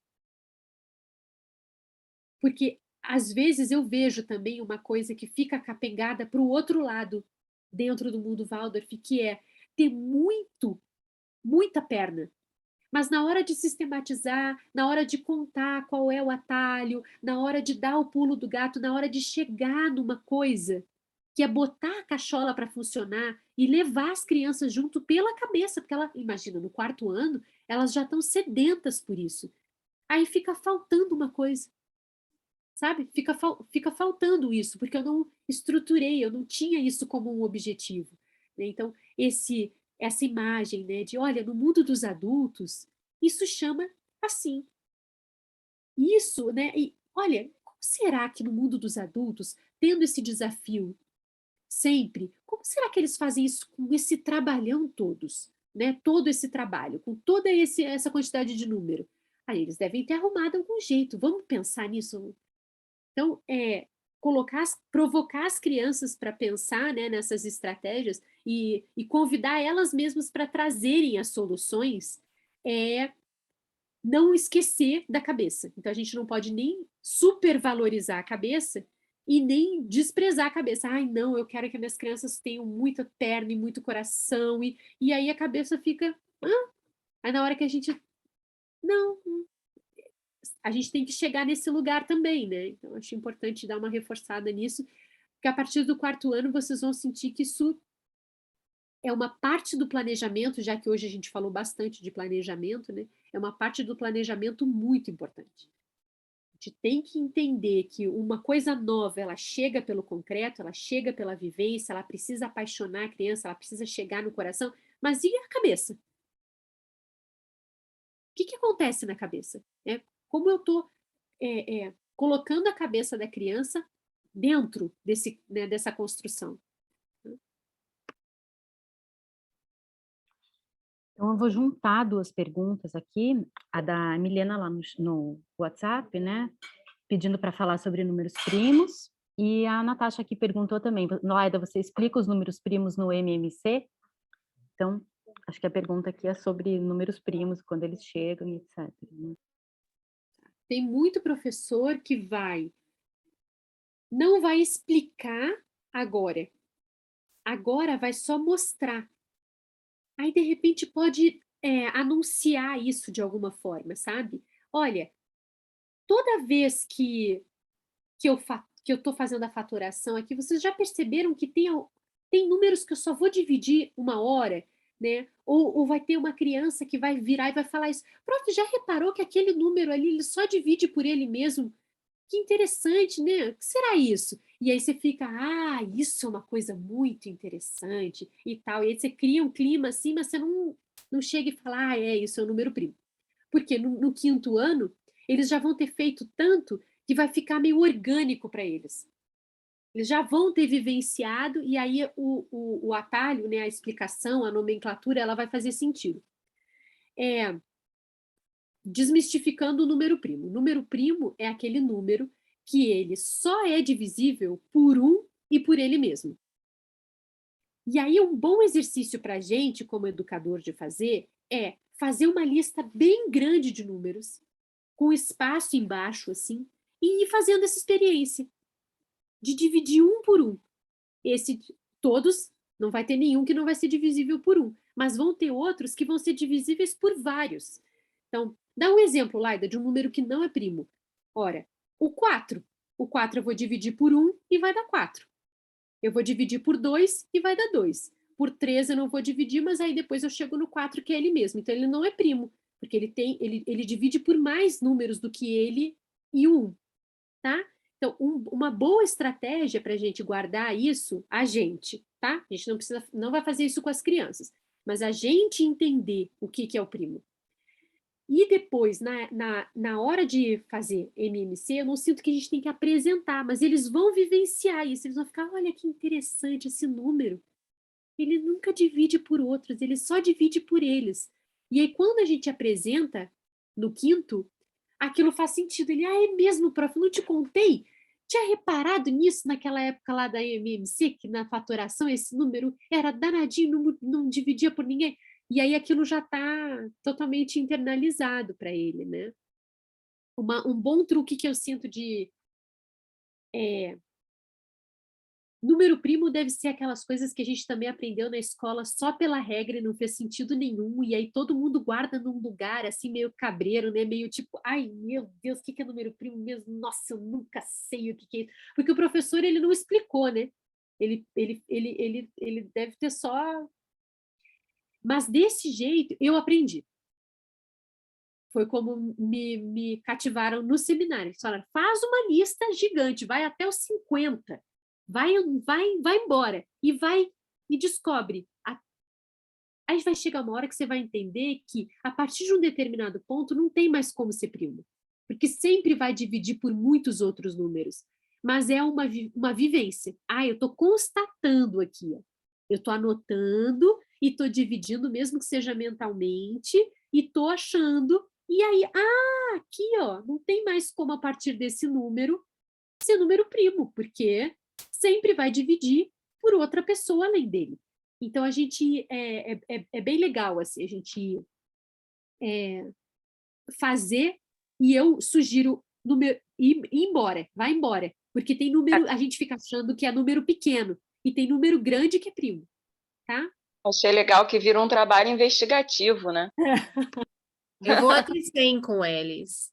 Vai até 100. E depois você vai falando quanto que estão faltando. Mas não fala qual está faltando. Você fala, ainda tem 3 ou 4 que estão faltando. E aí? E deixa lá. E não precisa ser hoje. Vai descobrindo. Amanhã, próximo, depois de amanhã. E depois volta. E, eu achei essa. Tá bom, mas ainda está faltando um. Sabe? E pode demorar uma semana e não tem problema, porque não é a aula inteira. É um pedacinho da aula e depois você segue com outra parte, entendeu? É só lá no comecinho e aí. Achou? Não achou? Tá bom. Vamos lá, vamos embora.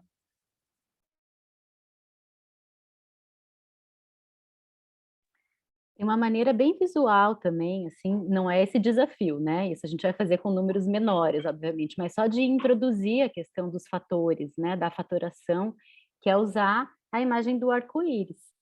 Porque aí a gente consegue sempre em cada ponta do arco-íris colocar os fatores amigos.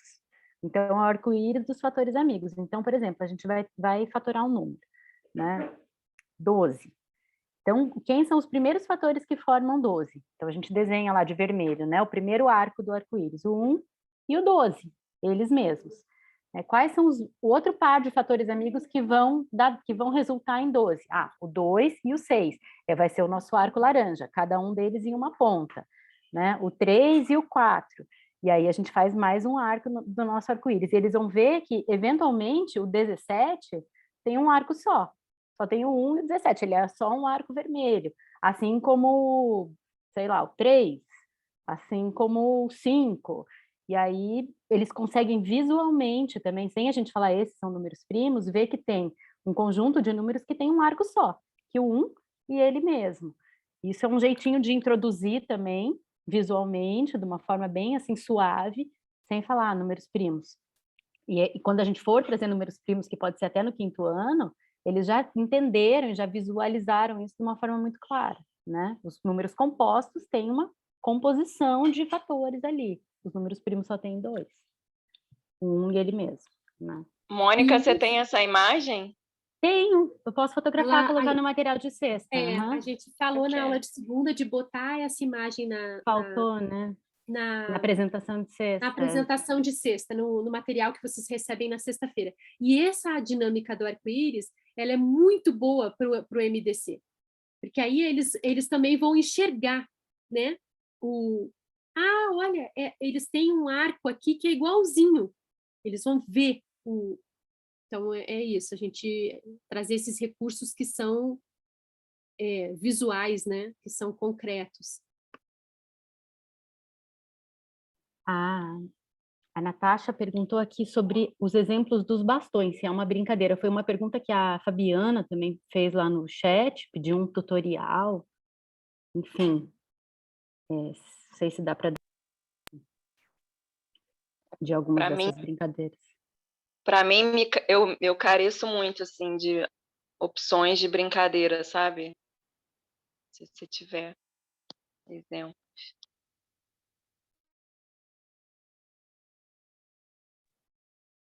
A Nicole falou alguma coisa de bastões que eles estão lembrando, foi isso? Eu me perdi um pouco na conversa do chat com a... Não, acho que foi algum exemplo que você deu na segunda-feira sobre introduzir os bastões no quarto ano, a brincadeira com bastões, e daí a Fabiana pediu também hoje no chat, alguma coisa assim. Agora, só fazer um parênteses, viu, Natasha? Isso de repertório, de música, de brincadeira, de poema, de desenho, é um enorme desafio, e não é só para matemática, é para absolutamente tudo, assim, sabe? Então, é um trabalho de mineração mesmo, assim, sabe? Que a gente vai coletando ao longo do ano, assim, a gente precisaria, se fosse assim, fazer um curso só de repertório, sabe? De trazer, assim, repertório de tudo para o primeiro ano, se isso fosse possível, né? De poema, de música, de brincadeira, de trava-língua, sabe? De tanto que isso é necessário e de tão difícil que é achar, porque tem de tudo, né? Tem de tudo, é difícil, isso não está escrito em lugar nenhum, é quase uma tradição oral. Oral, eu ia falar isso agora, que é tipo tradição oral, porque você você aprende a cantar, aprende a brincar com o outro. Se você não aprendeu, aí você fica lendo ali, mas qual é a melodia? É assim. Então, é estudando mesmo, assim, sabe? E você coletando ao longo dos anos, né? Tem lá as abençoadas, tipo a Ruth Salles, assim, que fez muito, né? De teatro, de poema, de música, e sistematizou isso num site, uma fonte. Não serve muito para matemática, mas serve para várias outras coisas, até para gramática, né? Mas isso é difícil mesmo, assim, sabe? Aqui não caberia a gente ficar trazendo um monte de exemplo, porque, né, não é o caso, mas a parte complexa. Mas é um bom gancho para um próximo curso. Eu vou falar repertório. só de como eu uso os bastões. Eu dei o exemplo, porque assim, ó, no quarto ano as crianças estão aqui. E elas vão precisar explorar esse corpo, essa força. Então, para mim fez muito sentido trazer os cabos de vassoura para dentro da sala, para fazer versos de mitologia nórdica, para fazer exercício de tabuada, para fazer a nossa apresentação para a festa junina com o Mineiro Pau. Então, eu usei o ano inteiro para muitas coisas, não foi só para matemática. Tá? Halloween Rim, Errantes Gigantes, é aquele verso que é arte da fala total, né? Que a gente fica recitando, que tem a história da mitologia nórdica e fica repetindo os mesmos fonemas e as mesmas letras. A gente fez batendo o bastão no chão e marcando o pulso do verso inteiro, e foi muito mais fácil para eles, inclusive, de guardar o verso. E na tabuada, a gente saiu um pouco daquele ambiente que era 2, 4, 6 e 8, 10, 12, 14, e foi pro uma vez o 2, e batendo o bastão mesmo no chão, e marcando.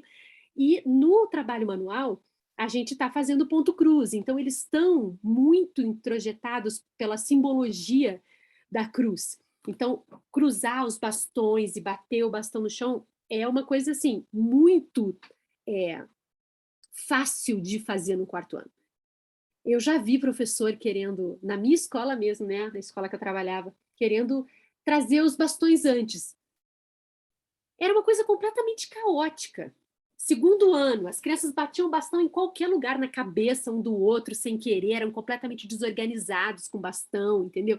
Cada um batia o bastão no chão num tempo completamente diferente um do outro. No quarto ano, aquilo vira uma extensão do corpo. Então, faz sentido.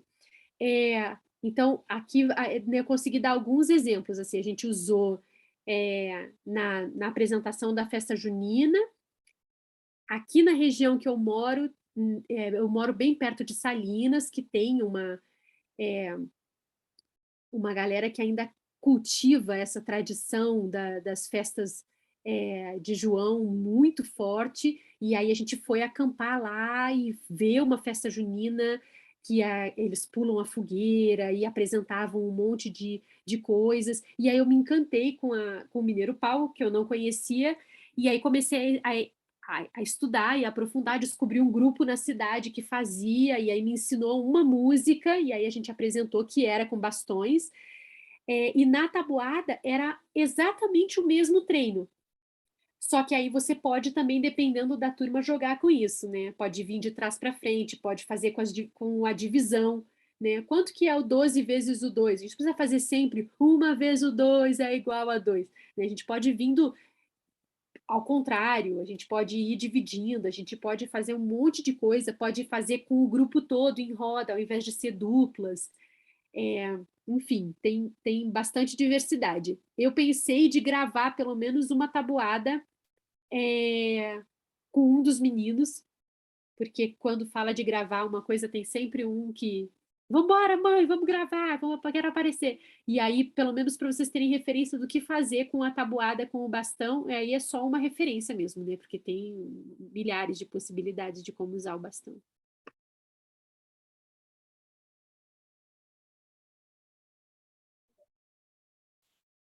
Se eu não estou me perdendo aqui, eu acho que a gente respondeu tudo que estava no WhatsApp e tudo que estava no chat. A Natasha pediu referência tanto de livro quanto de jogo de dominó com fração, que daí eu acho que isso a gente pode mandar, né? Se houver, assim, mandar depois no material, como a gente mandou no material do terceiro ano. E tem a pergunta da Ju sobre o giz de cera e... Ai, Ju, sim. Boa. Então, vamos lá. Deixa eu abrir aqui. A gente vai mandar, Natasha, eu tenho alguns jogos com fração. Tem um bingo. Então, essa semana eu até contei na segunda que a gente vai mandar o material que a gente sempre estrutura com o texto e as imagens todas que foram na apresentação, mas a gente vai mandar alguns PDFs a mais, que são esses arquivos que vocês podem imprimir. Então, tem alguns jogos, inclusive um de bingo que eles adoravam, e umas cartelas que vocês podem imprimir para recortar com as crianças para usar naquela parte mais introdutória. Eu tenho tem alguns jogos também. A gente vai selecionando e ver o que pode mandar já essa semana, o que pode ficar para a semana que vem. Sobre o giz. Então, Laida, só te interromper aqui, tá? É com o giz de cera que as crianças escrevem, vocês apontam o giz? Essa é a pergunta, tá? Tá. Então, no primeiro ano inteiro, as crianças trabalham com os quadradinhos e com os bastões de giz de cera. No segundo ano, quando a gente vai apresentar as letras minúsculas, a gente já pode pedir para as famílias e quem está em casa, a gente já arrumar. Tem um lápis de cor que chama Jumbo, que ele é um pouquinho mais fino do que o giz de cera, ele já exige um pouco mais de motricidade fina, mas ele é bem gostoso, assim, e ele ainda não é uma coisa tão um traço tão fininho, tá? Então, o segundo ano já chega o Jumbo, que é um lápis de cor. E, poxa, Laila, mas eles ficam trocando de cor o tempo inteiro, isso não atrapalha? Na minha experiência com as turmas que eu tive, isso não atrapalhou, na verdade. Isso ajudou bastante, porque aí ele tem um tempo, né, para pensar, então funcionou. A gente fica realmente o segundo ano inteiro ainda trocando de lápis de cor o tempo todo. No terceiro, a gente já pode trazer o lápis de cor fino, ainda tudo colorido. Só que vocês vão perceber que no mundo dos cadernos de letras, a gente para agora de trocar, por exemplo, a gente faz assim, ó, eu quero escrever abelha. O que dá cor para a sílaba é a vogal. E isso vai acontecer até o final do segundo ano. Então, eu apresentei o A como verde. Então, o A é verde. B, o B e o E. O B é uma consoante, mas ele ganha a cor do E. E o Lhá, o L e o H ganham a cor do A de novo. Então, só para vocês visualizarem que, assim, todas as palavras são coloridas. Então, o caderno, ele é visualmente muito colorido, tá? No terceiro ano, quando a gente mergulha na gramática, a gente muda e eles imitam a gente. E o que a gente vai fazer? A gente vai começar a atingir o texto e não as palavras. Então, o que é ação fica vermelho, o que é nome fica azul, o que é qualidade, o que é característica, né, os adjetivos ficam verdes, e o resto a gente pode escolher uma cor. Por exemplo, eu vou pintar o resto do texto todo de laranja, e quando eles me perguntarem por que todo o resto é laranja, eu vou contar para eles que isso vai ser tingido de cor na hora certa, em algum momento a gente vai trocando essas cores depois. Por quê? Porque no terceiro ano a gente apresenta verbo, substantivo e adjetivo, mas a gente não apresenta ainda o pronome, o artigo, isso é só depois. Então, isso também vai mudar de cor depois. No quarto ano, tem uma passada muito grande. Na época de história local, a gente vai fazer uma introdução ao grafite. Então, a gente vai fazer todo um caminho de aproveitar que a gente está no estudo de história para apresentar os textos com uma pena, com nanquim. Aí o Chico fez umas canetinhas de bambu que a gente mergulhava no nanquim também. A gente vai trabalhar um tempo com essa estrutura que é muito fina e que é muito delicada, né, e exige uma concentração, assim. Então, é claro que a gente vai fazer textos mais curtos, apesar deles darem conta de escrever mais. Por quê? Porque a gente está usando um material que é diferente. E tem muito professor, eu fiz isso também, que era de trazer o grafite para a aula de matemática. E agora, já que a gente está fazendo conta armada, com muitos, né, conta com resto, contas grandes, a gente passou a colorir só, e tinha criança que nem coloria mais isso, mas a gente só coloria o sinal, por exemplo. A gente já conseguia, a gente já fez muitos prédios, já fez muitas casinhas, já todo mundo entendeu a estrutura, agora vamos embora. Aí a gente pode usar o grafite e a borracha e a coisa ficar mais limpa, mais organizada, né?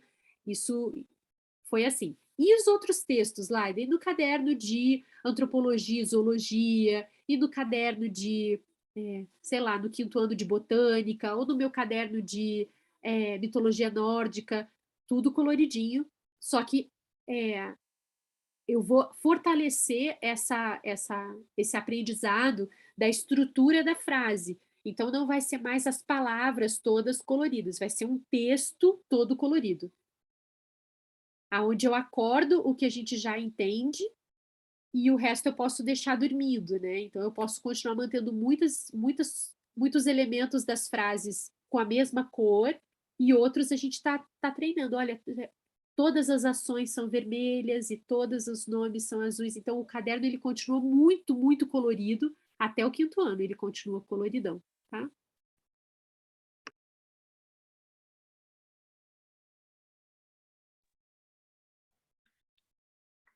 É isso, pessoal. Acho que alguém quer trazer mais alguma coisa. Na sexta vai o material para vocês, então, com aquele resuminho do quarto ano, algumas imagens que ajudam, todas essas indicações que a Laida mencionou, que, né, estão separadinhas lá, vão separado, daí, porque são PDFs avulsos. A gente vai compilar e colocar tudo lá no grupo, daí não deixem de ficar atentos a isso, favoritar ali. Tá bom? Acho que é isso, então. Boa noite, turma. Boa noite, bom descanso. Obrigada, gente. Até noite, nossa última meninas, semana, obrigada. né? Quinto ano, semana que vem. Sim. Vem para desenho. Beijo. Até. Tchau, boa Gente. noite. Sexta-feira começa o curso de desenho, hein, pessoal? É. Esperamos vocês. A parte boa na sexta-feira vai ser só diversão. Boa noite, gente. Até.